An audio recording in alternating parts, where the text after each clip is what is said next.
Vous ne le connaissez pas et pourtant cet homme est une grande figure sportive de Seine-Saint-Denis. Il a remporté pour la France les Jeux Olympiques d'Amsterdam. Je vous raconte l'histoire de Boudjera El Ouafi, ce marathonien oublié au destin aussi brillant que tragique. Tout commence en 1928.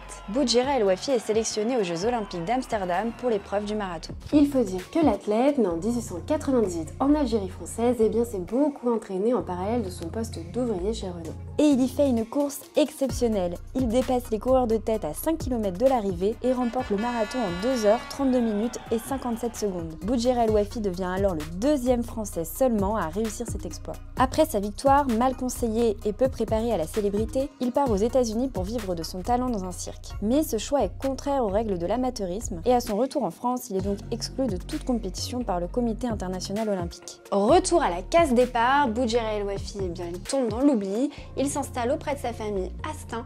Il est alors ruiné et handicapé à la suite d'un accident. Mais en 1956, nouveau rebondissement. Alain Mimoun, un marathonien français d'origine algérienne comme lui, remporte la médaille d'or aux JO de Melbourne. Il veut absolument associer Boudjera El Ouafi à sa victoire. C'est donc ensemble qu'il se présente à l'Élysée devant le président René Coty. Et 3 ans après, il est soudainement tué par balle dans un café à Saint-Denis. Les raisons restent encore aujourd'hui mystérieuses. Il est enterré au cimetière musulman de Bobigny. Aujourd'hui, un gymnase à la Courneuve et une avenue près du Stade de France portent son nom. Dites-nous en commentaire si vous connaissez ces lieux.